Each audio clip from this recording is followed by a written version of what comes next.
personas que nos acompañan esta tarde.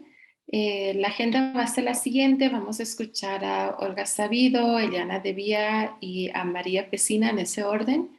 Yo voy a presentarles a las presentadoras de hoy. Doctora Olga Sabido Ramos es profesora investigadora titular del Departamento de Sociología de la Universidad Autónoma Metropolitana. Es doctora en Ciencias Políticas y Sociales con orientación en Sociología por la UNAM. Pertenece al área de investigación, teoría y pensamiento sociológico, y sus líneas de investigación son teorías sociológicas con énfasis relacional y cuerpos, sentidos y afectividad en la discusión contemporánea, y posee diversas publicaciones relacionadas con dichas áreas de investigación. Entre sus últimos artículos destaca Simmel y Marx, acercamientos relacionales complementarios del amor romántico, del 2022. Forma parte de los comités editoriales como Debate Feminista, Estudios Sociológicos y la Estudios Simil, entre otras. Olga, te escuchamos. Muchísimas gracias, Sofía, por la presentación. Muchísimas gracias a todas las organizadoras de este conversatorio. Es para mí un gusto enorme compartir mesa virtual con Eliana Devia y con todas ustedes. De verdad estoy muy contenta de estar acá. Voy yo también a poner acá mi cronómetro para ir midiendo mis tiempos y dar espacio al diálogo y el intercambio, que siempre es lo más rico de estos encuentros, ¿no? De todas maneras, Sofía, ahí te pido por favor que si me estoy tardando un poco más de lo previsto, me hagas alguna señal. Bueno, les quiero platicar cuando recibí la invitación de María Mercedes a participar en este conversatorio. Me decía, en este curso vamos a ver algunos autores y autoras, sobre todo los que se han excluido del canon, ¿no? Y en ese sentido, pues Simmel es uno de los autores a los que pues de alguna manera se le ha debatido, ¿no? Su pertenencia a ese canon, no ha sido visto como uno de los outsiders. Yo me puse a pensar qué presentar con ustedes, qué preparar que fuera sugerente y que estuviera en la línea del conversatorio. Y entonces eso me hizo pensar en el último manual de los Simmel Studies, ¿no? Que salió recientemente en el 2021, publicado por la editorial Routledge, donde ahí su editor, Gregor Fitzy, dice algo así como, bueno, después de muchos años, de muchas décadas y de mucho trabajo, por fin podemos decir que Simmel forma parte del canon sociológico, ¿no? Y entonces, por supuesto que esta idea la podemos someter a discusión, ¿no? El reconocimiento, si está o no dentro del canon, pues va a cambiar según la región, ¿no? En la que se esté discutiendo. Pero entonces yo pensé que quizá más que hablar de Simmel, podía ser mucho más sugerente hablar de la obra de Simmel para pensar junto con otras autoras que también lo han hecho previamente en un punto ciego del canon, que es justamente el problema del género. Entonces me decanté por hablar de una socióloga contemporánea simmeliana, Angela Ramstedt, que justo lo que ha hecho es destacar el diálogo que tuvo Simmel con las mujeres de su propio contexto, con sus propias interlocutoras, y que lo llevan a plantear algunos aspectos que van a ser de gran relevancia para otra de las sociólogas fundadoras como Marianne Weber, ¿no?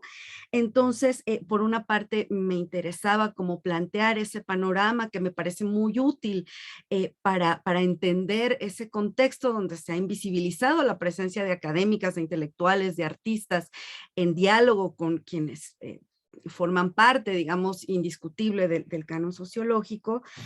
Pero por otra parte también partiendo del supuesto feminista de que nuestro conocimiento es situado, pues me interesaba ver la recepción de la tesis sobre la cuestión femenina de Simmel en mi propio contexto, en el contexto mexicano, ¿no? Y entonces, en ese sentido, pues me quise hablar de otra mujer que no es una socióloga, pero sí es una escritora de gran relevancia en mi país y además no solo con una impronta para la literatura, sino también para la historia del feminismo en México, que es Rosario Castellanos.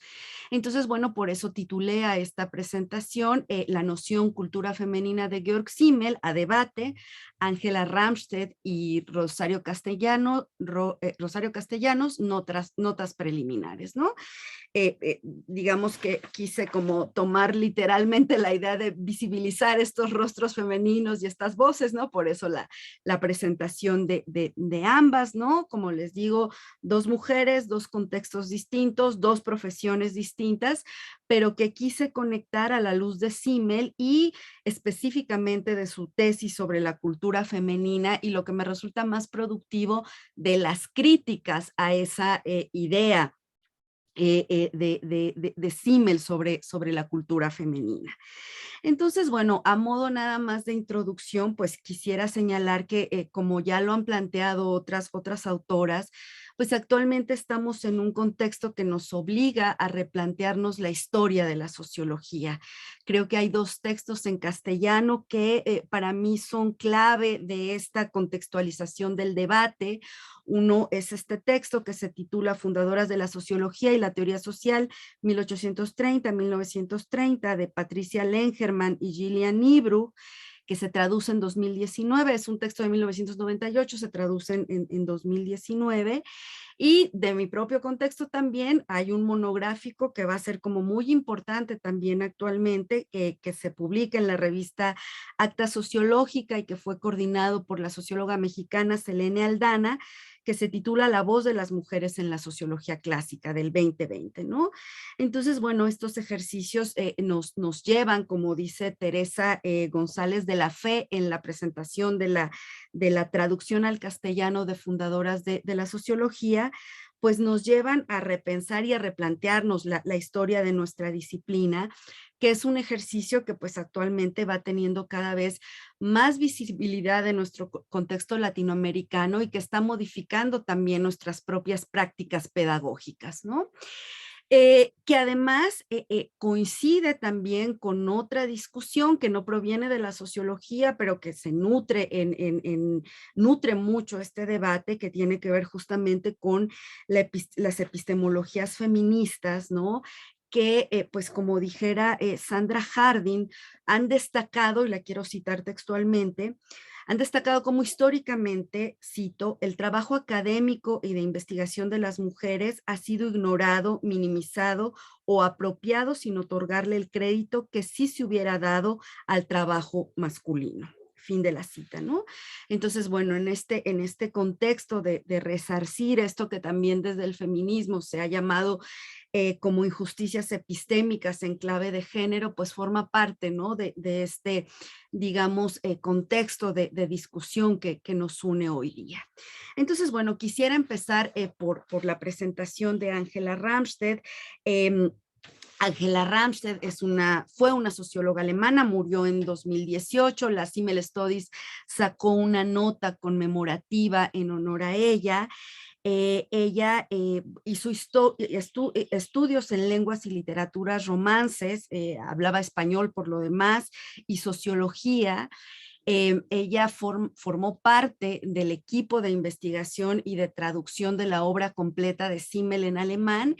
Ella fue investigadora de este equipo y además fue pareja intelectual y fue la compañera de vida del editor de las obras completas de Simmel, Otten Ramstedt, que también recientemente falleció. Y pues me pareció interesante destacar que ella fue responsable de 6 volúmenes de la edición completa de Simmel, que consta de 24 volúmenes. Y eso me hizo pensar digamos, algo que en algún momento discutimos junto con Gina Zabludovsky cuando presentamos la sociología de Simmel, donde decíamos, bueno, sin proceso de edición y de editores no hay canon, ¿no? Pero el caso de Ángela Ramstedt me hizo pensar en el papel de las mujeres editoras en la obra de los sociólogos clásicos, ¿no? y me hizo recuperar una idea que plantea una socióloga, historiadora mexicana, Claudia Tania Rivera Mendoza, que dice que las mujeres siempre han estado en el mundo de la cultura escrita, pero en la historia forman parte de los de abajo de la cultura impresa, ¿no? Ella lo que nos dice es, ocupan históricamente una posición inferior, pero han estado ahí, han sido impresoras, han sido tipógrafas, editoras, lectoras, escuchas, ayudantes, como vamos a verlo, y se me hizo importante destacar este papel de Angela Ramstedt. En ese contexto también de su propia investigación, Angela Ramstedt lo que hizo fue estudiar una serie de mujeres que formaban parte del feminismo alemán de la época de Simmel, y esta contextualización que hace Angela Ramstedt es muy importante porque va justamente a reconstruir el papel que tuvo ese diálogo de Simmel con estas mujeres intelectuales, artistas alemanas de clase media de finales del siglo XIX, principios del XX, utilizando también ella como investigadora un método biográfico en las ciencias sociales que le permite reconstruir este contexto, ¿no? O sea, no solo es como la anécdota biográfica, sino hay todo un trabajo de método biográfico que ella emplea, ¿no? Entonces, bueno, hay un texto traducido de ella, que fue un texto que presentó en las terceras jornadas de Simmel que se realizaron en Colombia, Medellín. Ahí está la referencia, lo pueden encontrar en este libro, que se llama Tres mujeres en diálogo con Simmel, de Angela Ramstedt, ¿no?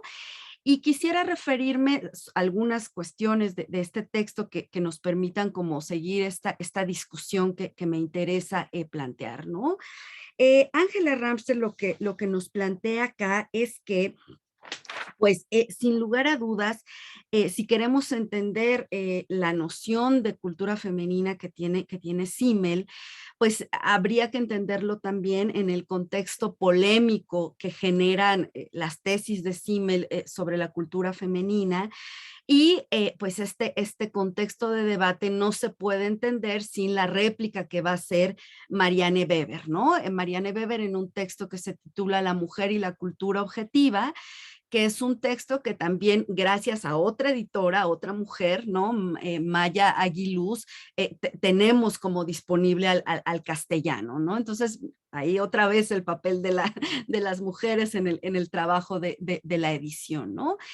Grosso modo, para entender por dónde va el debate, pues me gustaría como resumir en 5 tesis las ideas centrales del argumento simmeliano, de su noción sobre cultura femenina, donde, bueno, una de las cuestiones que nos dice Simmel es la cultura es la síntesis entre cultura subjetiva y cultura objetiva.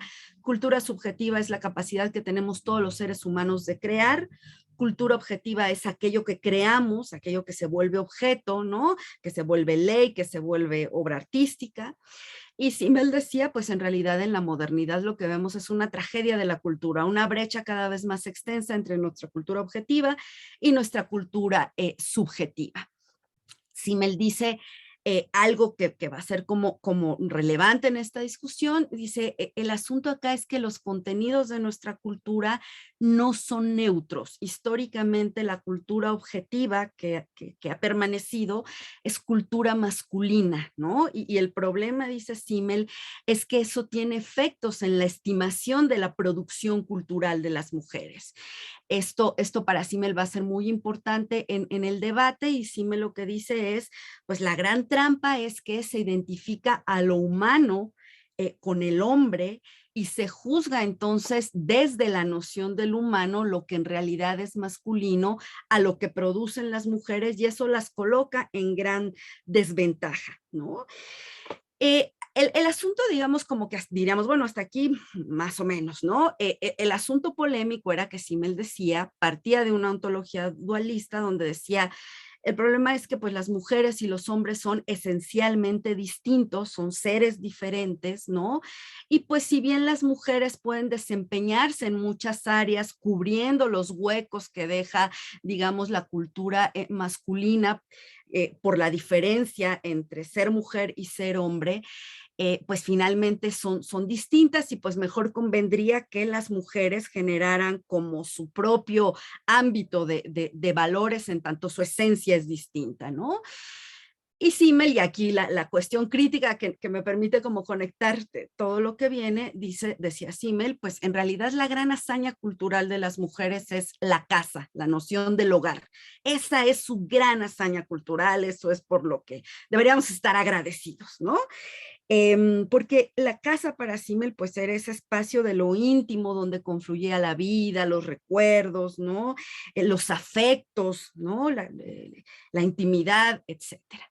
Bueno, pues ante esto, pues obviamente en el contexto pues causa mucha polémica, ¿no? Marianne Weber pues va a decir, pues es sugerente Simmel, es útil, no es un misógino como los otros colegas del momento, pero no por eso, digamos, deja de ser cuestionable lo que nos plantea Simmel, ¿no? Sobre todo porque Marianne Weber lo que está criticando de una manera muy sociológica es que Simmel está entrelazando un análisis psicológico con un filosofar normativo, es decir, está prescribiendo más que describiendo, y entonces Simmel lo que está haciendo ahí es confundir lo empírico con lo normativo. Lo que dice Marianne Weber es en realidad lo que tendríamos que hacer es no una metafísica de los sexos, sino un análisis histórico de la relación entre los sexos, ¿no? Eso es muy curioso porque aquí Simmel es más esencialista que lo relacional que es en toda su sociología, ¿no? Y otra cuestión que es lo que me interesa aquí es que Marianne Weber dice, bueno, y esta idea de que la gran hazaña cultural es la casa, pues Marianne Weber lo que hace desde este momento en la sociología es problematizar la actividad doméstica. Marianne Weber lo que dice es, pues en primer lugar, habría que ver las diferencias en términos de clase social en las mujeres y además habría que considerar que la casa, el hogar, la actividad doméstica es fuente de tensión, de división, de contradicción con los propios intereses individuales de las mujeres. Es una obligación social que se encubre de amor, ¿no? Es muy tempranamente está mencionando eso, es una obligación social que se encubre bajo la idea de amor y que eso invisibiliza su valor económico, que incluso Marianne Weber dice, habría que hasta pagar por la actividad doméstica, tiene un valor económico y pues es indispensable para la vida sin lugar a dudas, pero no depende de la esencia femenina. Inclusive Marianne Weber dice, pues la actividad doméstica se aprende, ¿no? Bueno, este es, digamos, el contexto así muy sintéticamente planteado. ¿Y qué es lo que hace o qué es lo que ofrece Angela Ramstedt en este texto que les digo y que me parece relevante? Pues Angela Ramstedt lo que dice es, bueno, hay que tener en cuenta que Simmel comparte, convive con muchas mujeres, una de ellas es con la que se va a casar, pero que va a ser una escritora, originalmente había estudiado pintura y que después va a escribir, digamos, bajo un seudónimo de María Luis Enkendorf. También va a ser amigo, colega de Margaret Sussman, una ensayista, una poeta, una filósofa, y va a ser, digamos, profesor, va a ser Gertrude Kantorowicz, va a ser su alumna, con ella va a tener una relación extramarital donde va a nacer una niña que Simmel nunca va a reconocer, pero digamos, con Gertrude, ¿no? Y con Gertrude Kantorowicz, pues es como interesante pensar que después de la muerte de Simmel, las dos publicaron, cada una por su lado, cierta cantidad del trabajo de Simmel, es decir, también fueron sus editoras, ¿no? Tanto su esposa como Gertrude Kantorowicz, ¿no?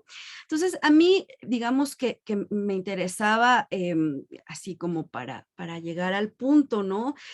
Destacar lo que significaba la presencia de una mujer, en este caso retomé la figura de Gertrude Kindel, quien fuera esposa de Simmel, porque es como muy interesante ver cómo digamos, desde la propia vida, desde la propia relación matrimonial, pues Gertrude va a criticar esta metafísica de la casa de Simmel y esta romantización del hogar, ¿no? Hay una carta que recupera Angela Ramstedt que le destina a Gertrude Kindle a Sofía Rickert, donde ella le va a decir, ¿no?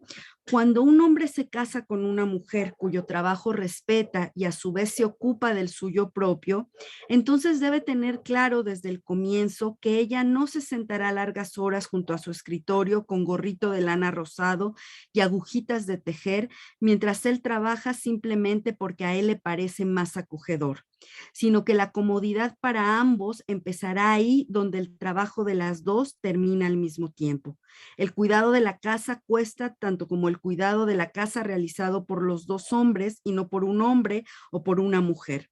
Esto también lo debe tener claro el hombre respectivo desde muy temprano, ¿no? Hasta aquí la cita, ¿no? Entonces es como muy interesante que pues hay una crítica, ¿no? A esta idea romántica de la casa. Es como muy interesante ver, pues, el trabajo que también tuvo Gertrude Kindle en la obra de Simmel, ¿no? En algún momento ella, no a manera de reproche, pero sí a manera de visibilizar, señaló cómo ella trabajó en la corrección de estilo, en la búsqueda de citas, ¿no? En lo que ella misma llegó a denominar, nos dice Angela Ramsey, trabajo obrero para dos obras fundamentales de Simmel como Filosofía del Dinero y como Sociología, ¿no? Dice Ramstedt, pues así Gertrude compartió de ahí en adelante cada vez más y más los intereses de su esposo hasta desprenderse de su identidad como pintora. Ella originalmente había tenido la oportunidad de educarse como pintora, lo cual en la época también ya era ir como contracorriente, ¿no? No quería decir que Gertrude fuera una mujer o esposa abnegada, pero inclusive este diálogo con Simmel, esta relación con Simmel, pues le permite también a ella destacarse como filósofa, como pensadora, muy, digamos, contracorriente de la época, ¿no? Dice Angela Ramsey que esto también pues figuraba como otro tipo de esposa de profesor de la época, ¿no? Entonces, bueno, esto me interesaba como justamente destacarlo para ver las propias críticas de Simmel en vida, tanto en cuestión intelectual como en términos de su propia relación. Ahora, para presentar la otra cara, ¿no? De una manera también muy sintética, pues también a mí me ha llamado mucho la atención la recepción que van a tener estas tesis de Simmel en la obra de una escritora como Rosario Castellanos, ¿no? Quien en 1950, para obtener su grado de maestría en filosofía, eh, presenta esta tesis sobre la cultura femenina. Marta Lamas dice, pues no es nada casual que son 3 años antes que las mexicanas obtuvieran el derecho a votar. La historiadora también Gabriela Cano dice, este es un ensayo de género precursor donde claramente se ve a una muchacha de 25 años interesada en reivindicar la participación de las mujeres como creadoras de obras culturales y artísticas. ¿Y qué es lo que dice Rosario Castellanos, así para decirlo sintéticamente, ¿no? Rosario Castellanos dice, bueno, respecto a la cuestión de la cultura femenina, sí me les mesurado, ¿no? Pero lo dice un poco en términos de ironía, ya tiene por supuesto, mucha mayor distancia que la que pudo tener Marianne Weber, que inclusive tenían una amistad y todo. Ella lo dice como de una manera bastante irónica y dice, bueno, pues es mesurado Simmel, ¿no? Y aunque es uno de los defensores del sexo femenino, dice Castellanos, pues para nada resulta eficaz con esa defensa, ¿no? Como dijéramos en México, pues no nos ayudes, ¿no? Con esa defensa y con esta suerte como de minusvaloración encubierta, ¿no? Lo va a decir un poco, ¿no? Y dice algo que coincide con la crítica de Marianne Weber, ¿no? Dice, pues el concepto de casa es bastante impreciso, el que nos presenta Simmel, desde la filosofía, pero está argumentando críticamente esta noción de casa. Y una de las cuestiones que es como muy interesantes en términos, digamos, como de protoideas o precursoras del feminismo, es que lo que dice aquí es que la comparación que hace Simmel de la gestación de la obra cultural con la maternidad forma parte de un mito masculino, ¿no? Esta idea de que las mujeres para trascender tienen hijos, los hombres para trascender hacen obras, de un mito misógino, ¿no? Y no es que acusara a Castellanos, a Simmel, que fuera misógino, sino que estaba marcando como las implicaciones de esta idea, ¿no? Entonces, es un texto muy interesante donde Rosario Castellanos, dice Marta Lamas, la quiero citar, escribe mucho sobre mujeres en plural, igual que Mariana Weber, o sea, como que dicen esto de hablar de la cuestión femenina, es esencialista, había que hablar de mujeres. Rosario Castellanos además tiene en cuenta el papel de la mujer indígena, el papel de la profesionista, el papel del estudiante, y habla sobre las emociones, sobre cómo viven el amor, el matrimonio, la maternidad. Dice Marta Lamas, la escritora aborda así los temas centrales de la crítica feminista. Fin de la cita. Yo añadiría también que aborda cuestiones bien interesantes del cuerpo, de los sentidos, ¿no? Que son áreas que a mí me interesan muchísimo. Y evidentemente, pues esto no es por Simmel, pero me parece interesante ver el efecto que va a tener la crítica a Simmel, igual que Marianne Weber, pero en este caso para México, ¿no? Entonces, bueno, para mí este fue como un, digamos, pretexto para hablar de Simmel, pero más bien para visibilizar esos rostros y esas voces femeninas que están presentes incluso en otras narrativas que no son propiamente sociológicas, pero que pues también nos invitan a hacer un ejercicio de sociología de la recepción de los autores, ¿no? Entonces, pues bueno, muchísimas gracias por la escucha. Muchísimas gracias, Olga. Y sí, te mantuviste en tiempo. Así que muchas gracias por esto también. A continuación, le damos la palabra a la magíster Eliana Devia, que es socióloga y abogada por la Universidad de Buenos Aires. Es magíster en Ciencias Sociales y Humanidades por la Universidad Nacional de Quilmes. Actualmente es becaria doctoral del CONECYT en el Instituto de Investigaciones Gino Germani de la Facultad de Ciencias Sociales de la Universidad de Buenos Aires, donde investiga los aportes de Mary Wollstonecraft a la formación de los saberes sociológicos. Es integrante del grupo de pesquisa teóricas clásicas de sociología del Consejo Nacional de Científico y Tecnológico de la Universidad Federal de Juiz de Fora, Brasil, y del grupo de estudios sobre feminismo materialista de la Universidad Nacional de La Plata, Argentina. En la Universidad Nacional de la Tierra del Fuego tuvo a su cargo de las cátedras de Teoría Social y de Fundamentos de Sociología. Así que te escuchamos, Eliana, perdón. Hola, ¿qué tal? Bueno, buenas noches aquí en Buenos Aires para todas y todos. Bueno, nada, antes que nada agradecer la invitación. Estoy muy contenta de estar acá compartiendo este espacio con todas ustedes.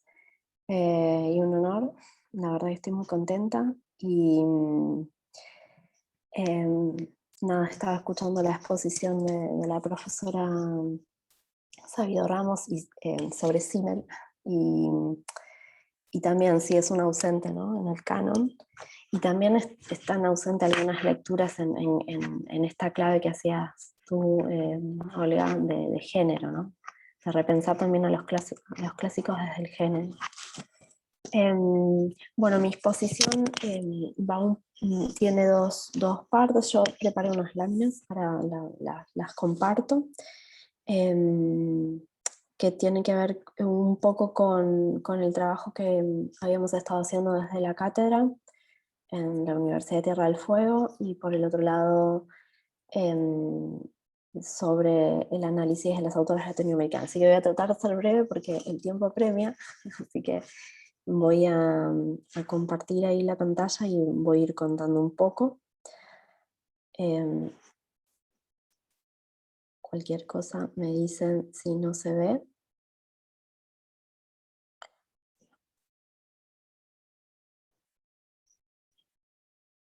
¿Se ve allí la exposición? Sí, sí, se ve muy bien. Bien. Bueno, mi ponencia la titulé Pensamiento social y escritura situada, mujeres latinoamericanas del siglo XIX. Un poco voy a hablar en esa clave, que fue uno de los grandes ejes de los proyectos de investigación que vinimos desarrollando en la universidad desde 2016. Todo inició justamente en esto, ¿no? En replantear el canon, que era un poco lo que recién comentaba la profesora, y deshacerlo y repensarlo, rehacerlo también.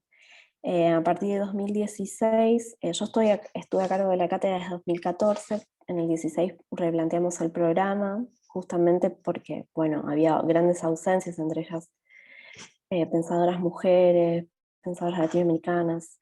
Este programa entonces lo empezamos a armar, no desde cero, pero sí lo reformamos en su totalidad, pensando no en la mirada clásica de los tres autores varones, ¿no? Marx, Weber y Durkheim, sino pensarlo en términos de núcleos temáticos, que eso nos permitía a nosotras poder incluir a las mujeres, pero también incluirlas de una manera, no que queden en la última unidad del programa y al final cuando nadie las toca, sino ponerlas en diálogo no solo entre ellas, sino también con los colegas varones. Que de hecho esta cuestión, siempre la digo, existían, los diálogos existían, tanto implícitos como implícitos, y eso uno lo puede chequear a través del sistema de citación. Se citaban, digamos que era mucho de esto de que estaba mencionando recién la doctora Sabido Ramos, digamos, se citaban y habían escritos, ¿no? Un ensayo con el otro, un libro con otro. Digamos, ¿qué advertimos en los contenidos mínimos del programa y en la materia? Es que, bueno, había una gran ausencia de mujeres en general, pero también esto, ¿no? Una ausencia de una lectura en términos de género, de los clásicos. Es decir, que nos lleva a esto, a que, bueno, las mujeres no son tampoco objeto de estudio, no formaban parte pareciera, ¿no? En principio, de los problemas sociológicos más importantes del siglo XIX, de esa sociología más fundacional. Y por lo tanto tampoco aparecen como sujetas epistémicas, perdón. Esto, digamos, siempre lo cuento también, es anecdótico. Nosotras porque estaba la profesora Andrea Osamis, que ahora es la que está a cargo de la cátedra.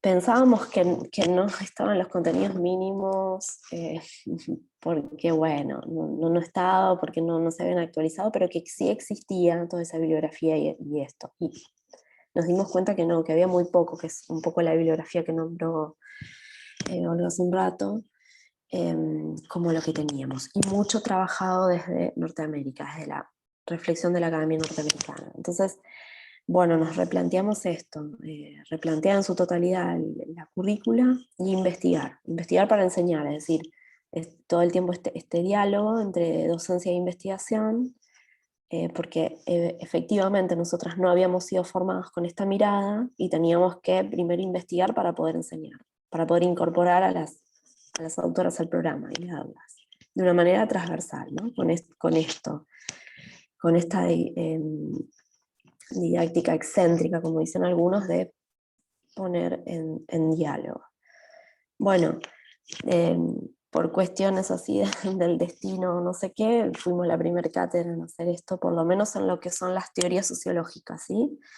Hicimos todo un análisis nosotros a nivel país, a nivel Argentina, de qué es lo que se estaba enseñando en teoría sociológica, y no estaba esta mirada. Así que fuimos un poco las primeras en hacerlo, con todos los escollos y las dificultades del caso, y esta cuestión de ir probando semestre a semestre distintas formas didácticas y pedagógicas.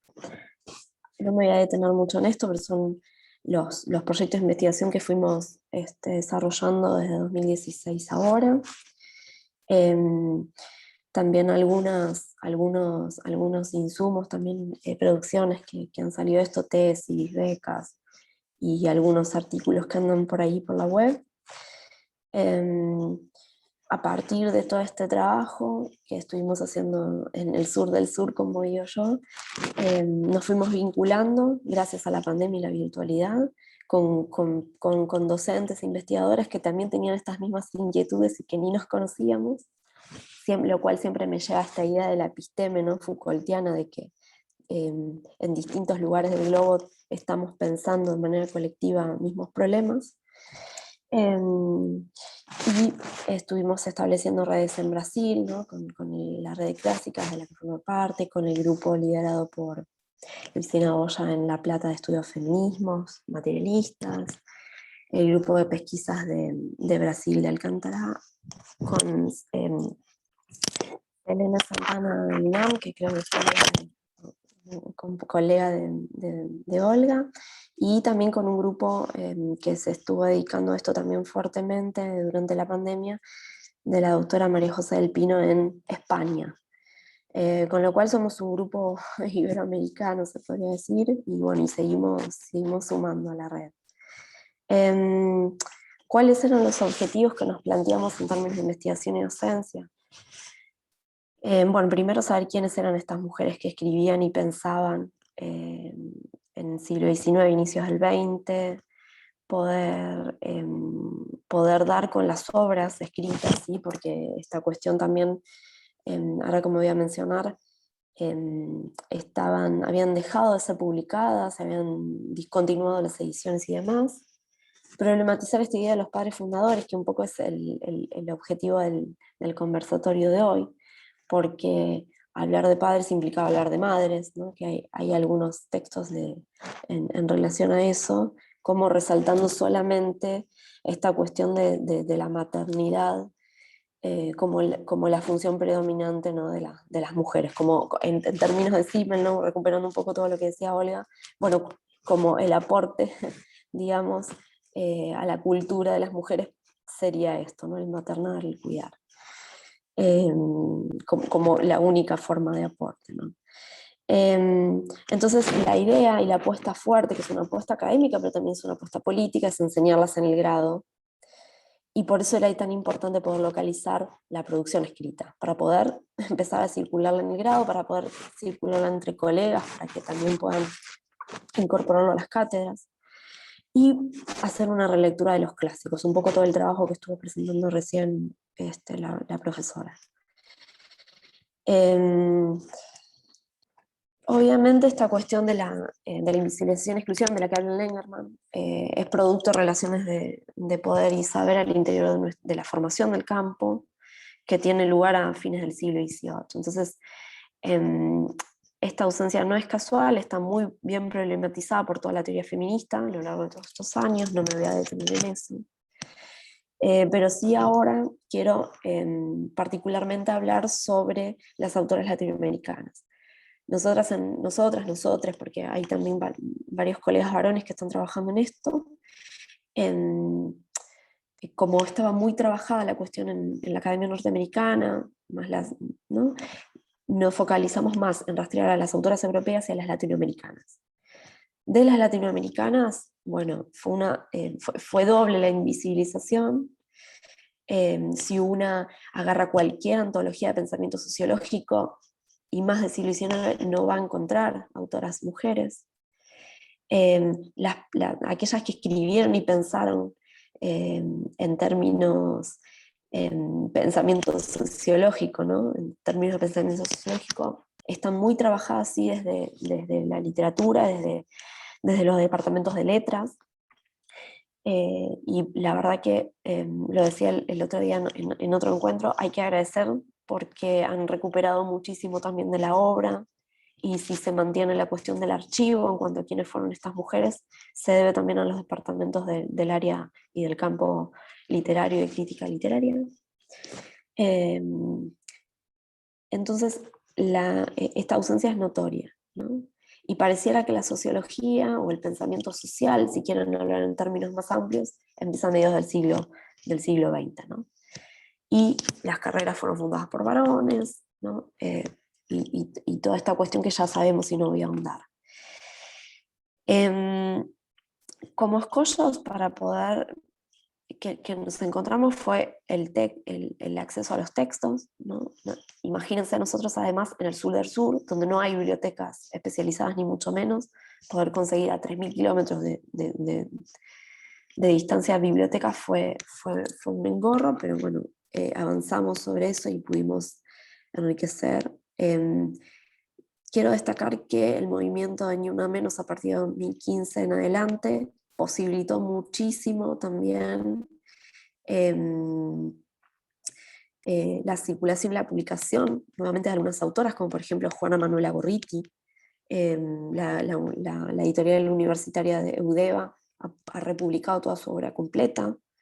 Ese dato no es menor y creo que tiene que ver con toda esta actividad feminista y de las disidencias que está ocurriendo en toda Latinoamérica y en el resto del mundo, pero principalmente creo que en Latinoamérica es más fuerte. Esa discontinuidad bueno, hizo que ese trabajo de investigación llevara más tiempo. O que sean los análisis también más fragmentarios. Adrienne Rich siempre decía, ¿no? esto que se presenta en la producción cultural, en la producción de conocimiento de las mujeres, siempre se presenta, históricamente es una constante, se presenta como fragmentario. Todo el tiempo estamos volviendo a ser la genealogía de lo que hemos escrito, de lo que hemos hecho. Es, digamos, una de las características de la formación de los campos de saber y de la formación cultural. Esto que llamamos las feministas como la ginopía, ¿no? Como hacemos de cuenta que las mujeres no produjeron, ¿no? Porque también esto, ¿no? En estos relatos míticos que decía recién Olga, bueno, aparece esto también, ¿no? Como que, bueno, nosotras no producíamos porque estábamos en la casa criando hijos, pero no, esto tampoco es así, circula así, pero no lo es. Circulaban también nuestros escritos, aunque de manera fragmentaria. Y esta cuestión de la producción fragmentaria, de la producción no científica, poco sistematizada, es una de las cuestiones por las cuales se desvaloriza y se descalifica al interior de las academias y principalmente de los planes de estudio la producción de las mujeres, ¿sí? Los formatos, los estilos de escritura en los cuales las mujeres latinoamericanas escribían, fundamentalmente eran ensayos, una gran producción ensayística. Uno de los puntos que se echan por tierra cuando se forman todas las carreras de sociología a lo largo de Latinoamérica es la exclusión del ensayismo, ¿no? Como, bueno, eso no es sociología. La cuestión de la novela, ellas entendían que escribir en formato de novela era una de las formas de socializar el conocimiento a la mayor cantidad posible. Por eso vamos a encontrar que en todas las autoras latinoamericanas todas han fundado diarios, ¿sí? Revistas, en principio femeninas, para poder socializar cuáles eran sus problemas, cuáles eran sus inquietudes, cuál era la situación de la mujer de ese momento. Y reitero, ¿no? Esta cuestión de lo situado.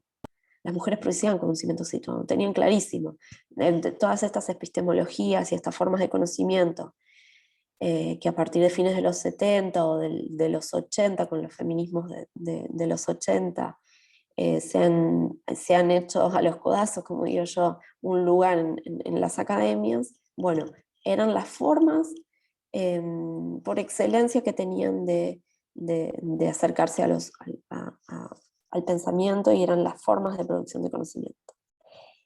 Todas estas epistemologías que una podría situar como cualitativas, ¿no? Toda esta cuestión del giro emocional, toda la cuestión de la etnografía, de la observación participante, bueno, la observación fundamentalmente, ¿no? Por eso hay mucho diario de viaje, hay mucho diario personal, intercambio epistolar, que tienen un valor increíble. Nadie ahora negaría el valor de archivo que tienen toda esta producción, pero que durante el siglo XIX y principios del XX quedan totalmente excluidos por no científicos, ¿no? Hay biografías y autobiografías, eso lo destaco mucho porque se hacen biografías entre ellas, ¿no? Para mantener la genealogía. Hay todo el tiempo una intención de mantener la genealogía, de mantener esa memoria histórica de lo que se ha dicho y de lo que se ha escrito. Otra de las cuestiones que aparece, bueno, que ya lo había dicho antes, era la citación, ¿no? Como una de las cuestiones probatorias, ¿no? De que había diálogos entre varones y mujeres. Algo que quería aclarar en esta cuestión que puede sonar un poco binaria, ¿no? Esto de mujeres y varones, si bien en las categorías de la época, no tenemos, no hemos encontrado evidencia de que haya habido personas trans que escribieran. Eso no quiere decir que no existieran, que nosotros no lo hayamos encontrado por una cuestión de archivo o por lo que sea, o porque se ha perdido ese dato, no quiere decir que no existan, ¿no? Ni en Latinoamérica. En Latinoamérica hay trabajos muy interesantes, como Carlos Figari y Patricio Simoneto, que han dado con personas trans, incluso en la época colonial, no que escribieran, pero sí de su existencia y de cierta tolerancia social, con lo cual hay indicios de que podría también haber pensadoras, pensadores trans, ¿sí? Eso lo quiero aclarar porque me parece importante. La cuestión del uso de los seudónimos también fue un escollo, porque muchas o firmaban con nombres varones o con otros nombres, entonces es difícil también saber si un escrito pertenece, no sé, a Clorinda Mato o a Eduarda Mancilla, ¿sí? Que son algunos de los nombres de mujeres que escribían en ese momento. Todas ellas, como dije, utilizaban conocimiento situado, pensamiento crítico. A veces se confunde esta cuestión de la denuncia, ¿no? Denunciaban muchas cuestiones de opresión hacia las comunidades indígenas, ¿no? Hacia las mujeres indígenas. Denunciaban la violencia sexual, la discriminación racial. Escribían novelas sobre eso. Escribían novelas denunciando esto, denunciando al clero, ¿no? Piensen en Latinoamérica, en la Latinoamérica súper ultracatólica del siglo XIX, denunciando que los curas abusaban de mujeres indígenas, ¿no? Bueno, eso les valía el exilio, les valía la clausura de los diarios, de la prensa, de los periódicos que habían fundado. Por ejemplo, estoy pensando en el caso de Clorinda Mato, Juana Gorriti.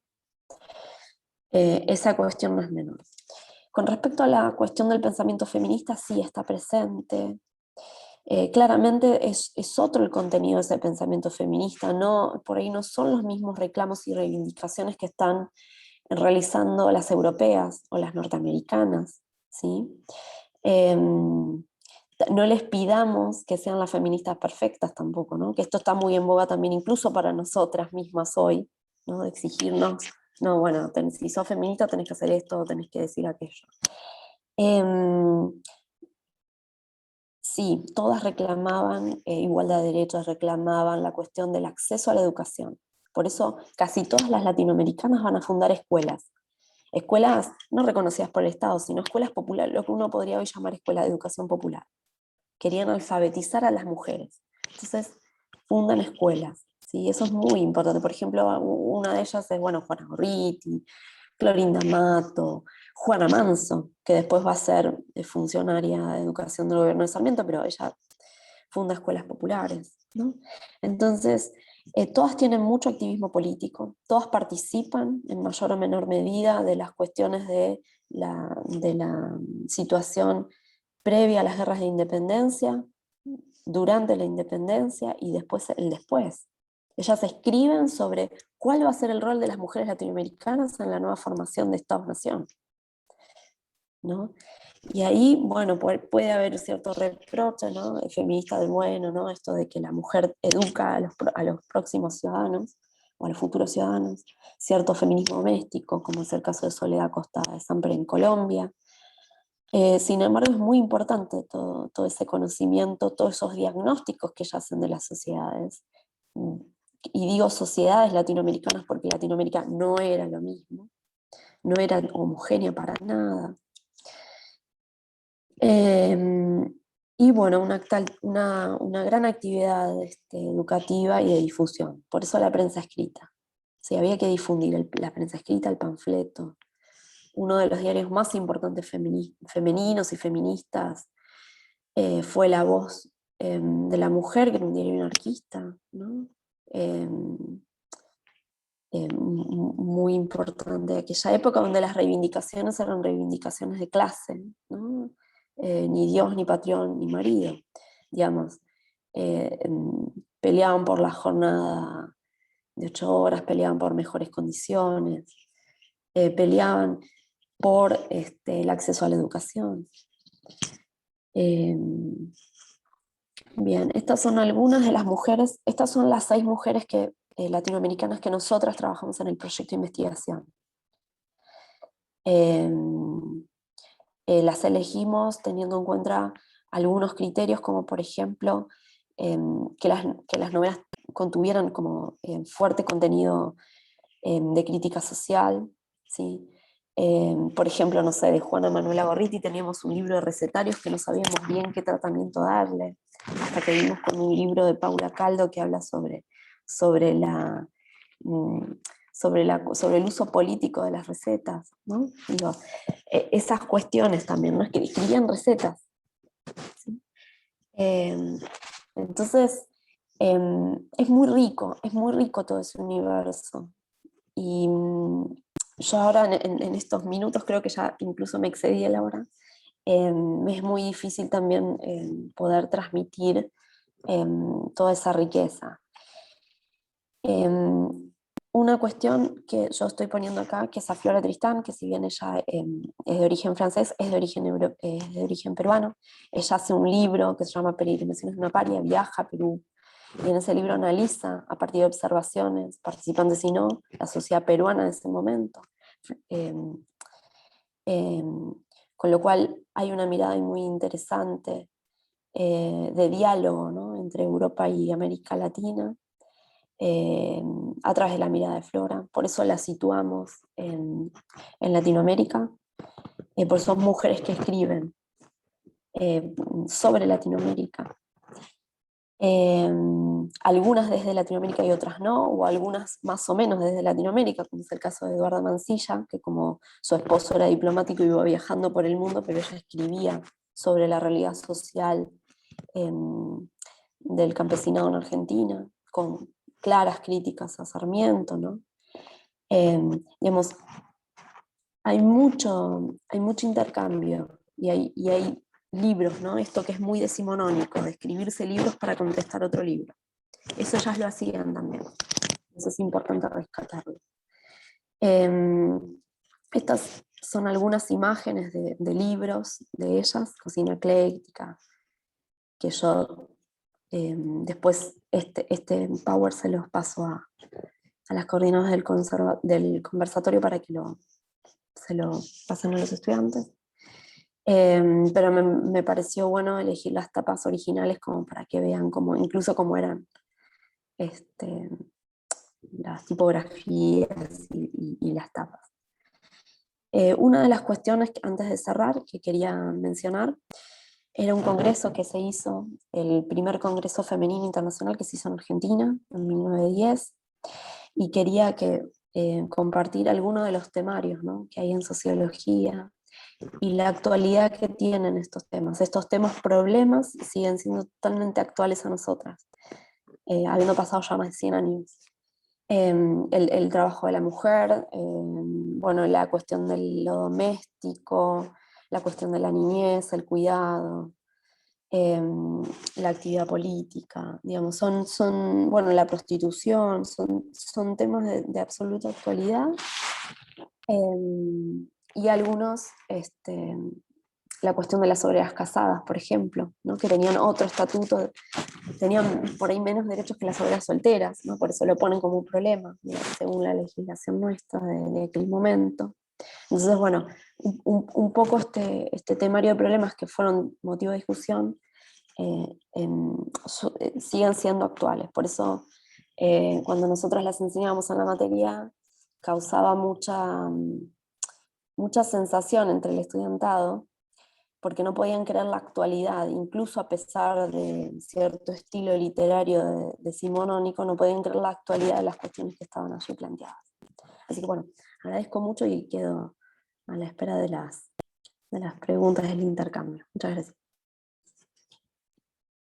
Muchísimas gracias, Eliana y Olga. Realmente absolutamente fascinante. Las investigaciones que están realizando y las reflexiones que han compartido con nosotras son reflexiones totalmente necesarias en muchas discusiones que estamos teniendo en el Ecuador, así que les agradezco profundamente. Y paso la palabra a María Pesina. Es periodista, investigadora y docente. En este momento es candidata a doctora de Sociología por Flaxo Ecuador. Es directora del Observatorio de Género y también docente de la UTE, miembro de la Red Mexicana de Ciencia, Tecnología y Género y miembro de la Red Iberoamericana de Ciencia, Tecnología y Género. Es coordinadora académica y miembro del Comité Científico del Congreso Iberoamericano de Ciencia y Tecnología y también evaluadora nacional e internacional de proyectos académicos y de universidades. Es autora del libro publicado por la UNESCO titulado La ciencia, cuestión de hombres, pregunta, mujeres entre la discriminación, los estereotipos y los sesgos de género. Así que, María, te pasamos la palabra. Bueno, muchísimas gracias a todas, a todes, a todos los que están presentes. Y muchísimas gracias especialmente a las organizadoras de este espacio, que bueno, creo que es súper necesario que desde la academia pues abramos la discusión y el análisis para estos asuntos, sobre todo cuando tratamos de la visibilización del aporte de conocimiento de las mujeres en ciertos campos que han sido masculinizados históricamente. Bueno, yo estoy fascinada. Para mí me honra muchísimo pues compartir este espacio con dos grandes investigadoras a quienes admiro muchísimo. Y yo quería, bueno, primero comentar esta cultura feminista de Simmel que plantea Olga, ¿no? Y estos análisis que hacen varias autoras. Reconozco que no he leído a Angela Rashten, a Rosario Castellano sí, y también este paseo genealógico que hizo Eliana, que es muy necesario también comprender los contextos históricos y nuestras demandas desde hace muchísimos años. Digamos que esta reflexión de estas dos ponencias, ¿no? Que tienen mucho en común. Primero, creo que la categoría sociológica de Simmel, digamos, está como basada en un proceso de sociabilización y de conocimiento del otro, ¿no? Sobre todo por un tema de contextualización, ¿no? Y también desde la posición de Marianne Weber, que me parece súper interesante, ¿no? Simmel establece que los procesos de sociabilización es algo como analógico del conocimiento y que el conocimiento de sociabilizarse o estar sociabilizado, ¿no? Y estaba rescatando una cita de Simmel, justamente por lo que comentaba Olga, donde dice que el sujeto no se encuentra aquí frente a un objeto del que va adquiriendo gradualmente una idea teórica, sino que la conciencia de la sociabilización es inmediatamente la que sustenta y encierra su sentido interno. Se trata de los procesos de acción recíproca que para el individuo significan el hecho no abstracto ciertamente, pero sí capaz de ser abstractamente expresado, de estar sociabilizado, ¿no? Entonces, bueno, esto me conduce a la reflexión planteada sobre si en el caso de la sociabilización de conocimiento, su validez está, digamos, relacionada con un tipo de sujeto, ¿no? Que también un poco lo aborda Eliana, es ese tipo de sujeto que digamos que en este periodo histórico estaba consagrado principalmente con un nombre blanco, un nombre europeo, un nombre de clase media y clase alta, pero también de mujeres que tenían las mismas características, ¿no? Entonces, Simmel también insistía que hay como una construcción que desarrolla un sujeto del otro, ¿no? Y esto no es idéntica a su ser real, ¿no? Sino que representa una persona, si fuera ella misma plenamente, si realizase por el lado bueno o por el lado malo la posibilidad ideal que existe de cada hombre, ¿no?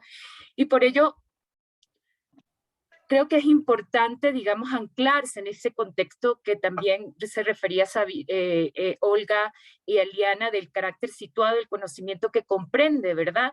Procesos referentes a la elaboración y validación de saberes y concierne a un pensamiento heurístico de esta construcción del conocimiento, ¿no? Que provoca un proceso que incluya esos mapas culturales, que invocan, digamos, ciertos valores, estereotipos destinados a un grupo dominante, ¿no? Que ya planteé al principio, ¿no? Y estos grupos dominantes están como relacionados culturalmente con la clase, la raza, la etnicidad, y estimulan sesgos basados en esos factores y los cuales son naturalizados, ¿no? Esto es también lo que plantea Liana en su propuesta, ¿verdad? Y esto nos lleva también a pensar a lo que plantea Simmel cuando señala que el tratado de los hombres dentro de las categorías sociales sería distinto si cada cual solo pareciese ante el otro como comprendido en la categoría correspondiente, como un sujeto de función social que le está asignada. Los individuos, como los profesionales y posiciones sociales, se distinguen según el grado que admiten junto con un contenido social aquel otro elemento extraño a lo social, ¿no? Entonces, esto también me lleva a pensar en Becker, ¿no? Que nos lleva como esa relación simbólica que ya ha abierto la discusión entre Simmel y Haraway en diferentes dimensiones, ¿no? Sin embargo, este sociólogo, digamos, analiza otro de los factores que también es importante profundizar, que son las interacciones simbólicas que devienen, digamos, de la raza, del estatus, de poder, que también planteaba Eliana en su intervención, ¿no? Y para entender, digamos, aquellas epistemologías sociales feministas que pueden ser como nutridas por estos espectros que pueden dar, digamos, una visión de una sociología como interseccional, que yo creo que es muy importante, ¿no?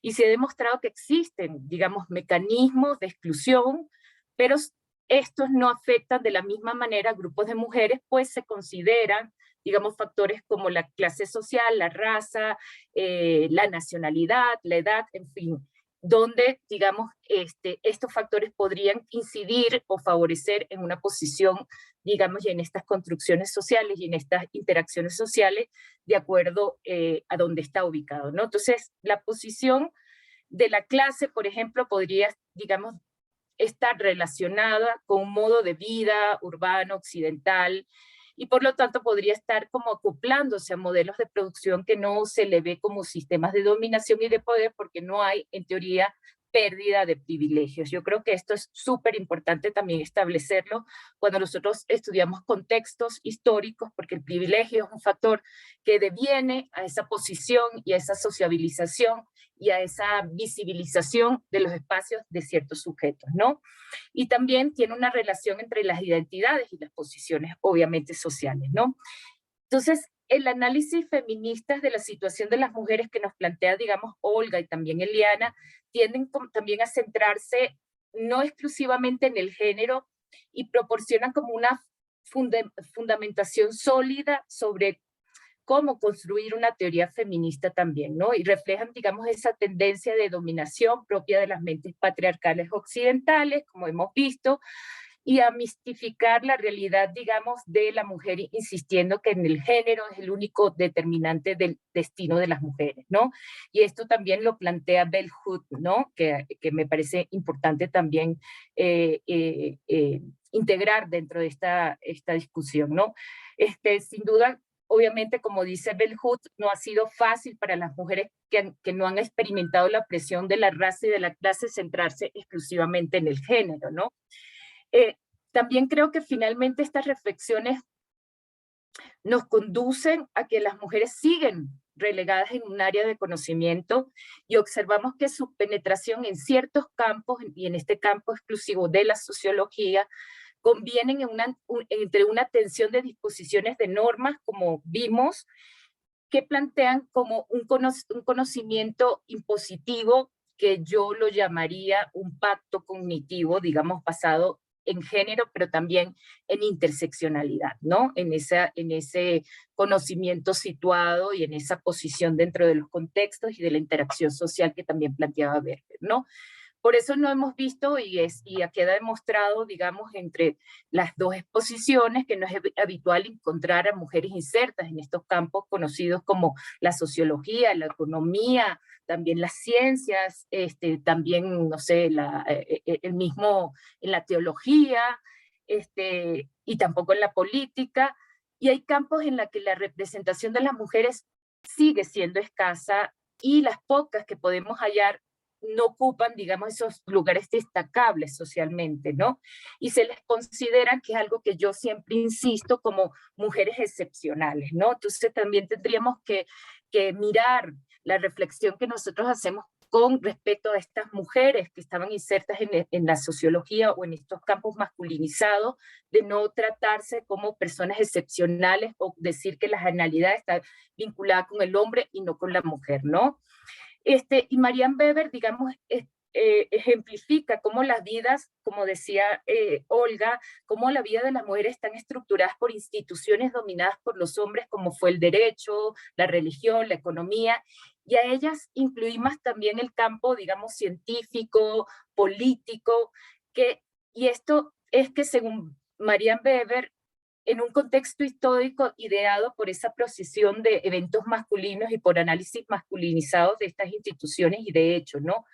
Por eso podemos entender que esta marginación de las mujeres se ancla en un modelo, como decía Liana, androcéntrico, que concibe, digamos, el sujeto en la sociología y en la construcción de conocimiento y de la ciudadanía, portador de ciertos valores, atributos y comportamientos que podrían, digamos, estar alejados a la naturaleza de la mujer, y en este caso la mujer estaba en ese espacio de domesticación, ¿no?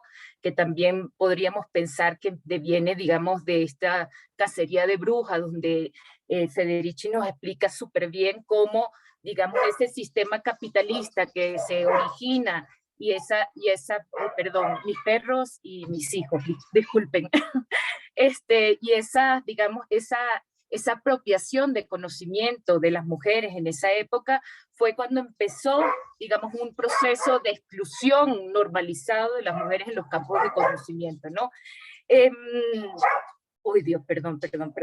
Entonces, podemos entender, digamos, que hay ese modelo androcéntrico, que hay ciertos valores, atributos y comportamientos que se alejan a la naturaleza de las mujeres, como dije, y esto produce un fenómeno que se ha naturalizado y que ha estado orquestado, digamos, históricamente por los hombres, como es en el caso de la sociología, ¿no?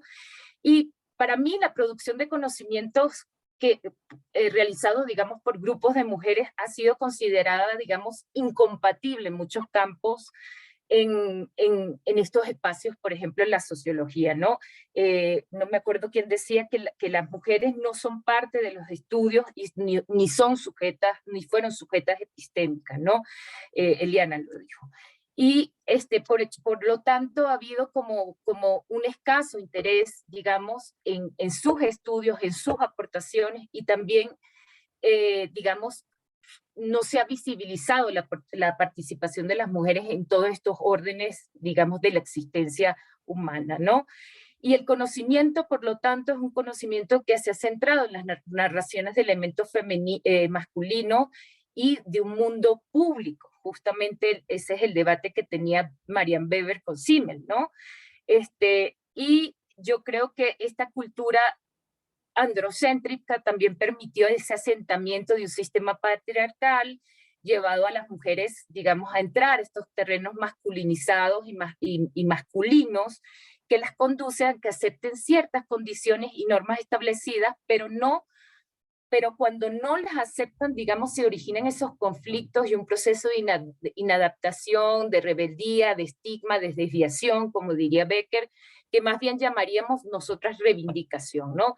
Y en consecuencia, digamos, el concepto de androcentrismo quedaría como establecido como un fenómeno más amplio que el patriarcado, pues creo que infiere, ¿no?, sobre las estructuras de las relaciones, el lenguaje, la ideología, el proceso de producción de conocimiento y los pensamientos, ¿no? Entonces, en las ciencias sociales, en la sociología se plantea, digamos, el androcentrismo como para evidenciar estos problemas epistemológicos, como planteaba Eliana, y sin embargo, el ecosistema en el que se desenvuelve digamos, ha sido favorable y es nutrido por estos estereotipos, por la misoginia, por el sexismo, por el machismo, por la marginación, por las desigualdades, la represión, el racismo, el clasismo, la violencia física, simbólica, entre otros que creo que todas conocemos, ¿no?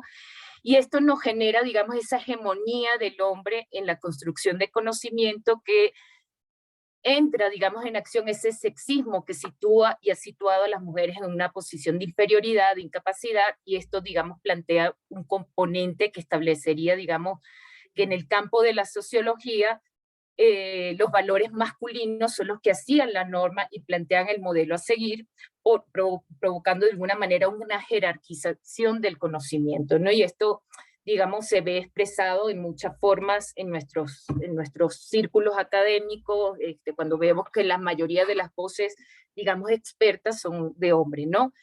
Y Simmel también planteaba que esta cultura, digamos, objetiva estaba vinculada con lo masculino y esto separa que a los varones de lo que llamó la cultura personal, que estaba como vinculada en esas actividades consumidas por las mujeres, ¿no? Y que Simmel considera que la cultura personal, el proyecto más importante de la humanidad, y por lo tanto señala que las mujeres serían superiores a los hombres en este sentido, pero mantendrían un lugar secundario y distante en la construcción de la cultura objetiva, ¿no? Y ante esto me parece interesante, y con eso creo que cierro, que Marianne Weber criticaba este punto de vista de Simmel y propone que el trabajo cultural de las mujeres cubre no solamente la cultura personal y la cultura objetiva, sino también la esfera del trabajo, es decir, la producción de la vida cotidiana, que relaciona los dos polos anteriores de manera esencial para la continuidad social y de desarrollo individual, ¿no? Entonces, por eso Marianne Weber rechaza la tesis de que los hombres sean por naturaleza menos hábiles que las mujeres para hacer el trabajo cultural personal y nos muestra cómo esa clase privilegiada de hombres, ¿verdad?, pueden reflexionar sobre la tragedia de la alineación de la cultura objetiva porque mantienen su capacidad de pensar sobre el sentido de la vida gracias al trabajo cultural cotidiano de las mujeres. Creo que eso es muy, muy importante destacar y que este proceso de sociabilización que plantea Simmel como algo analógico al conocimiento es la conciencia de sociabilizar o estar sociabilizado, ¿no? Y por ello considero que la relación expuesta entre las mujeres, en este caso de la sociología, además como de establecer estas relaciones desiguales, ¿verdad?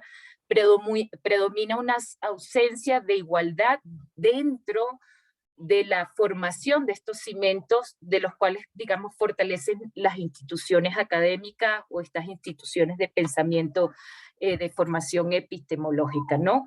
Y además esto coincide con la ausencia de estudios que evalúan, digamos, este androcentrismo dentro de estas prácticas académicas, instituciones y prácticas sociales, ¿no?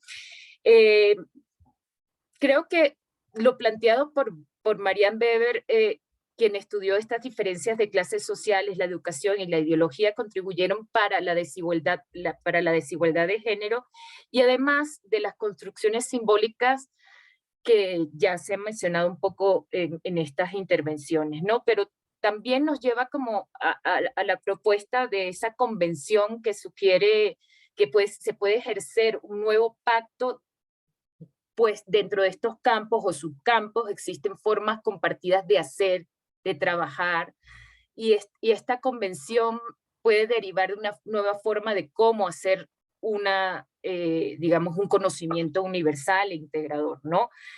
Y a pesar de que en el campo de la sociología las mujeres se siguen ubicando, digamos, en posiciones digamos, no destacadas, por lo menos en lo histórico que hemos abordado, se construyen como argumentos para siempre justificar su nivel secundario, ¿no? Y eso todavía es algo que me complejiza, porque todavía tenemos que seguir estudiando, que nosotros no tenemos por qué estar siempre ubicadas en esos niveles, pero, digamos, esta cultura patriarcal y androcéntrica, pues todavía tiene un poder súper importante dentro de estos espacios de producción de conocimiento. Entonces, bueno, creo que estoy fascinada con lo que han expuesto. También me hubiese encantado a platicar ahí sobre lo que también decía Eliana, sobre esa performancia, digamos, de ciertas mujeres que ella comentaba, me recordó mucho a Battle y ese proceso, digamos, de transformación dentro de los contextos. Y creo que, bueno, también esa visión interseccional nos explica un poco estos contextos y esos privilegios de las mujeres, de ciertas mujeres, en entrar a los espacios públicos con ciertas demandas a través de estas revistas, a través de estos espacios, digamos, que se fueron abriendo, estos espacios públicos donde de alguna manera las mismas demandas que nos plantea Eliana son las mismas demandas que todavía estamos trabajando y tratando de conquistar. Les agradezco muchísimo, para mí ha sido un honor, un placer de verdad compartir con ustedes. Para mí son como vacas sagradas de estos espacios, y felicito también a María Mercedes, a Sofía, y a Cheryl por esa iniciativa maravillosa, y espero, les deseo muchísimo éxito. Muchísimas gracias. Muchísimas gracias, María. Concuerdo mucho con tus reflexiones y creo que has hecho una reflexión excelente sobre lo que hemos escuchado esta noche. Hay varias preguntas en el chat que voy a leerlas y podemos responder. Bueno, quien desea responder lo puede hacer.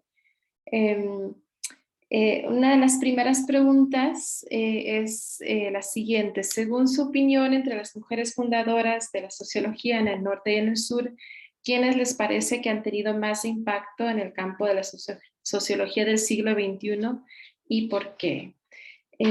Luego, otra pregunta es para María, la profesora Pesina, si puede ampliar la discusión que plantea Haraway en relación a Simmel. Otra pregunta dice, ¿hasta qué punto la labor de la docencia en los primeros niveles de educación de esta especialidad, tanto como otros, puede ser considerado como otro mecanismo de desfinanciamiento?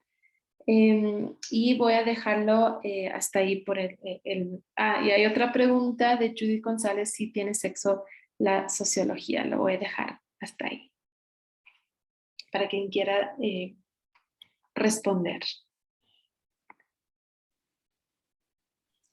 Bueno, justo con esto de si tiene sexo la sociología, también esto siempre lo menciono, la profesora Arango Gavía, que era de la Universidad Nacional de Colombia, ya falleció en 2018. Cuando yo empiezo a buscar si hay qué puedo incorporar al programa sobre las mujeres, ¿no? Yo pensaba que había un montón elaborado, encuentro los escritos de la profesora Arango. Y a ella le debo estas dos cosas, ¿no? De poder, yo siempre digo, bueno, una autora te lleva a otra, ¿no? Es el bola de nieve de las entrevistas, pero con esa autora, que justamente hace que a través de Arango llevo a Marianne, llevo a Lengerman, llevo al feminismo materialista francés, que hay algunas colegas con las que trabajamos, que están conectadas, que trabajamos en la corriente, y a ella le debo esas dos cosas, ¿no? Y me parece que ella también se plantea esto, ¿no? De si tienen sexo o no, si son madres, ¿no? Si tenemos que salir a buscar las madres. Y esta pregunta también que se hacían algunas francesas, de si tenemos que salir a buscar a las mujeres a los grandes nombres también, ¿no? Para ponerlos al lado de los grandes nombres varones. Pero esa también es una discusión que hay que dar, que es François Collin. Digo, entonces, un poco respondiendo también a la pregunta que hacían, ¿quiénes impactaron más en el siglo XXI? Yo creo que todas, porque digamos, si hay, uno podría decir, bueno, ahora está más en boga Marianne Weber, ¿no? O sí, o Harriet Martineau, pero la realidad es que todas ellas tienen algunas constantes o algunas cosas que comparten. Una, por ejemplo, es la cuestión de la educación. Ellas entienden que la educación no solo reivindican y piden el acceso, sino que la educación, ellas tienen clarísimo que es una herramienta de transformación social. Digamos. Uno podría decir, bueno, sí, los marxistas, no, Marx y Engels también lo decían, sí, pero en ellas es una constante, digamos. La otra cuestión es las metodologías, si quieren, o la epistemología, las epistemologías, es en plural, usan distintos registros, ¿sí? En vez de achicar, ¿no? a lo científico, la producción del dato, no sabemos bien para qué, no como algo dado ahí afuera, sino que al contrario, y adelantan 100 años. Adelantan 100 años, digamos, son pioneras en eso, en nuevas epistemologías o en la educación popular, ¿no? Uno, con todo lo que lo quiero a Paulo Freire, pero ellos hicieron ese trabajo en el siglo XIX, digamos. Y con esto cierro y cedo la palabra. Somos casi todos sociólogos. El pensar sociológicamente implica desnaturalizar relaciones sociales, ¿no? Lo dado. Desde el sentido común también, ¿no? Como un aporte, no como algo de menos, no como no las nociones, sino desde lo que uno también trae, desde lo que uno trae. Y en ese sentido todas plantean esto de desnaturalizar relaciones de opresión, ¿no? Esto que hablaba un poco, mencionaba María Pesina recién, esto de la interseccionalidad. Bueno, ya no le pusieron ese nombre, pero ellas daban cuenta de esa interseccionalidad, ¿no? Cuando desnaturalizan la violación sistemática a mujeres indígenas, por ejemplo, y lo denuncian. Bueno, hay una desnaturalización. Bueno, esto no el orden, cuestionan el orden. O esta visión barbárica del gaucho en la pampa argentina, por ejemplo, ¿no? Bueno, tensionan. Y eso es interesante. Yo no, me encantaría hablar de cada uno, pero no tenemos tiempo. Pero bueno, eso es un poco para hacer una respuesta general a las distintas preguntas que hicieron. Gracias. Muchísimas gracias, Eliana, y mil disculpas, no era pregunta sino comentario y el título de un artículo, pero igual creo que dio para una excelente reflexión y hay títulos que a veces continúan y deben ser, digamos, parte siempre de nuestras discusiones. Así que continuamos con Olga. Sí, pues muchísimas gracias por todos los comentarios, María. Fue otra conferencia igual de ilustradora, es súper interesante el diálogo que hiciste con nuestros trabajos. Y en ese sentido, pues muchísima gratitud, porque justamente estos espacios se tratan de eso, ¿no? Del intercambio, de compartir y reflexionar en términos de lo que estamos haciendo. A mí me dio un gusto enorme coincidir con Iliana en varias cuestiones, ¿no? Justamente que sin conocernos, pues hay autoras que compartidas, hay preocupaciones compartidas, está en ustedes, en este trabajo de investigación que están haciendo, pues está también como reivindicación del pensamiento latinoamericano, con lo cual yo he aprendido muchísimo, voy a buscar lo que están haciendo justamente para seguir en esta cuestión de recepción en una escritora mexicana como Rosario Castellanos. Entonces eso ha sido fantástico. Voy entonces a los comentarios, a las preguntas, ¿no? Y yo también, aunque ya después vi que era la alusión a un texto que no era pregunta, pero sí también anoté, y aprovechando lo que también dijo mi colega, pues quiero señalar algo, ¿no? Yo diría que pues la sociología es un producto cultural finalmente, y como todos los productos culturales, pues también está generizada. ¿Qué quiere decir esto? Que pues nuestro conocimiento nunca es neutral, ¿no? El lugar de enunciación cambia, modifica los intereses, modifica las preguntas. Esto por supuesto que lo tienen clarísimo el pensamiento feminista, la epistemología feminista, pero el propio Max Weber decía, obedecemos en términos de preguntas, de ideas de valor, de referencia a valor, ¿no? O sea, de cosas que nos afectan, que después vamos a llamar metodológicamente la implicación, etcétera. Entonces es muy interesante cuando revisamos a las autoras porque hay un diálogo, hay un enriquecimiento, pero también hay preocupaciones distintas que parten justamente de sus propios lugares de enunciación y de sus propias preocupaciones, ¿no? Entonces creo que es una pregunta que sigue siendo muy sugerente y que sigue siendo importante seguir reflexionando sobre la misma. Respecto a la pregunta de quién ha tenido mayor impacto, me gusta mucho la pregunta porque me lleva a pensar que también tiene mucho que ver con la pregunta por la idea de quién se convierte en un clásico, en este caso en una clásica en la sociología, y creo que como dice Gadamer, esto es una categoría histórica, es decir, es el trabajo histórico de generaciones que se va acumulando a muy largo plazo y en ese sentido, pues coincido mucho con Iliana, ¿no? Depende de la tradición, depende de la región, por supuesto que en términos de una sociología más de corte interpretativo, muy probablemente Marianne Weber está teniendo como un impacto, pero pienso en el trabajo de Teresa Rodríguez de la Vega, donde dice en el feminismo marxista, Luxemburgo y Zetkin, pues también ahí podríamos colocarlas como clásicas del pensamiento sociológico. Pienso en la tradición interaccionista y en Jane Addams, o sea, como que ahí, digamos, habría justamente emprender estos ejercicios de investigación para ir viendo quién según tradición, según región va teniendo un mayor impacto en las currículas, en las citaciones, etcétera, ¿no? Entonces creo que pues sí, comparten con esta pregunta del clásico, la clásica, ¿no? Son trabajos históricos de las generaciones que los van como colocando como referentes centrales.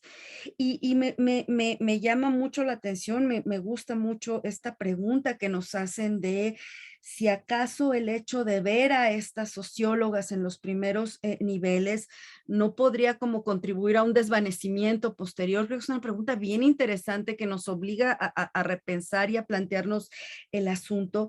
Yo diría, yo creo, Francisco, si mal no recuerdo, preguntó, mira, yo creo que Arlie Hochschild tiene una reflexión bien bonita donde dice, es que sí es importante porque es motivador o sea, en los primeros cursos de sociología ver, ella dice, inclusive los retratos en las paredes, ¿no? O sea, entrar a un espacio que esté totalmente masculinizado, pues sí te crea una cuestión, diría Bourdieu, de ilusio o desilusio, ¿no? Sociológica ahí. O sea, es importante en términos motivacionales, en términos de que el conocimiento tiene que ser significativo, pero creo que coincido contigo en la necesidad de todo el tiempo estar incorporando mujeres, sociólogas contemporáneas en la investigación, en los posgrados. Digo, creo que nosotras somos un resultado de eso. Mi diálogo de mis líneas de investigación las hago con sociólogas simelianas, ¿no? O sea, contemporáneas. Y entonces creo que sí hay como una necesidad de, por supuesto, incorporarlas en los primeros niveles, pero estar, pues como decía Eliana, ¿no? Con el asunto de posicionamiento político de reivindicar las voces diversas de mujeres, de mujeres trans, de hombres trans, o sea, toda la diversidad de las voces con las que contamos hoy día, ¿no? Creo que ahí sí hay que tener como muy pendiente esto que dices, pues no solo quedarnos como que sí, hubo clásicas, ¿no? Las vi en primer, segundo, tercer trimestre y ahora en la sociología contemporánea estoy viendo Bourdieu, Luhmann, ¿no? O sea, como si no hubiera sociólogas contemporáneas que estén haciendo igualmente aportes muy sustantivos a la teoría sociológica y a todas las líneas de investigación de la sociología, ¿no? Entonces, pues me parece que sí hay que considerarlo, ¿no? Y un último comentario ahí a lo que decías, María, respecto, yo creo que Simmel sí, sin duda, el Simmel sociólogo puede apostar mucho a una sociología relacional de género. El Simmel filósofo, ya la propia Marianne Weber se encargó de decirle, por aquí te me pusiste esencialista, ¿no? Hay que sacar como tu cuestión relacional como lo hiciste con el ejercicio de los a priori simelianos, ¿no? Ahí se puede pensar en el problema de la categorización de lo femenino, e incluso hasta del estereotipo, ¿no? De los mandatos de género, pero es más el símil sociólogo que el filósofo cultural, ¿no? Muchísimas gracias, Olga. Yo no soy socióloga, pero escucharles me da ganas ya de volverme socióloga, de escucharles. María, te pasamos a ti, terminamos contigo y luego Cheryl ya va a cerrar el evento, que creo que podríamos seguir por mucho tiempo más. María. Sí, muchísimas gracias. No me acuerdo mucho lo que decía de que era de Haraway, ¿no? Y Simmel, ¿no? Yo a veces pienso que tengo un Asperger y entonces voy como conectando cosas y hablo y bueno. Pero creo que lo que quiero referirme es que, o sea, Haraway, digamos, planteaba el conocimiento situado, digamos, que comprende esos referentes de validación de saberes que ya había dicho, ¿no? Y creo que Simmel, de alguna manera, también nos planteaba, digamos, que hay una construcción que se desarrolla dentro de un sujeto, ¿no? De acuerdo al sujeto, ¿no? Y eso me llegaba, digamos, a pensar que cuando pensamos en ese sujeto que realiza, digamos, algún tipo de conocimiento, normalmente siempre estamos como pensando en un tipo de hombre que también había explicado, un hombre de cierta clase social, de cierta raza, de cierta nacionalidad, incluso de cierta edad, ¿no? Eso va variando el tema de edades. En esa época, entre más edad eras más sabio y más representativo. Ahora, digamos, muy ambiguo, tienes que tener un montón de capitales para ser reconocido en determinados campos, como diría Bourdieu. Entonces, y estas son referencias, digamos, simbólicas, ¿no? Que conforman justamente ciertos estereotipos, como decía Olga ahorita, ¿no? Entonces, digamos, el anclaje del carácter situado del conocimiento, digamos, comprende ciertos procesos referentes a la elaboración y la validación de estos saberes, ¿no? Y esto nos lleva justamente bueno, eso lo lleva justamente, es lo que creo yo, ¿no? A lo que plantea, digamos, Simmel dentro de las categorías sociales, ¿no? Y estas categorías sociales tienen que ver, corresponden, digamos, con un sujeto de acuerdo a su función social asignada, ¿no? Entonces, eso lo que hice fue como arguir un poco esa conexión, porque me parece que sí, que las categorías sociales y la interacción social tienen mucho que ver con nuestra conexión dentro de una, digamos, de una simbiosis o de un ecosistema cultural, ¿no? Y el ecosistema cultural te propone un espacio de representación que en este caso, cuando estamos hablando de las mujeres, ese espacio de representación se hacía complejo, ¿no? Por diferentes factores que ya Eliana y Olga pues lo establecieron. Creo que esa fue la conexión que hice y si bueno, no queda claro, pues discúlpenme, pero podríamos, como dice Olga y Sophie, podríamos estar mucho rato aquí porque hay mucha tela que cortar y creo que la exposición y las intervenciones de Eliana y de Olga pues han sido súper nutridas y nos permiten, digamos, seguir explorando, analizando y todo lo demás. Así que me parece súper interesante que se hayan activado, que hayan hecho esas preguntas tan oportunas y precisas para seguir pensando. Así que muchísimas gracias, María Mercedes, Cheryl, Sophie, de verdad que les agradezco y me honra mucho haberlas acompañado. Y Olga y Eliana, por supuesto. Muchísimas gracias, María, y muchísimas gracias también a Sofía por la moderación el día de hoy. también realmente ha sido un placer poder conocer a nuestros ponentes, Eliana de Vía y Olga Sabido. Realmente ha sido una conversación muy enriquecedora. Siento que nos falta todavía otra hora más para la discusión, ¿verdad? Que se repite. Sería excelente tener otra oportunidad, más conversatorios, congresos sobre este tema. Es un campo que es muy importante, que sigue creciendo en la sociología, así que les agradecemos mucho esta posibilidad de iniciar nuestros conversatorios en el Instituto de Estudios Avanzados en Desigualdades con este conversatorio muy especial. Quisiera también cerrar invitándoles al siguiente conversatorio que vamos a tener dentro de 2 semanas, el día miércoles, Sociología en Latinoamérica, la panorama actual, avances y desafíos, que va a tener lugar también por Zoom. Les compartiré el enlace con ponentes de Ecuador, Chile, México y también Colombia. Así que realmente un gusto estar aquí. Muchas gracias a todos que también asistieron y que tengan una buena noche. Muchas gracias. Gracias. Muchísimas gracias. Buenas noches a todas y todos.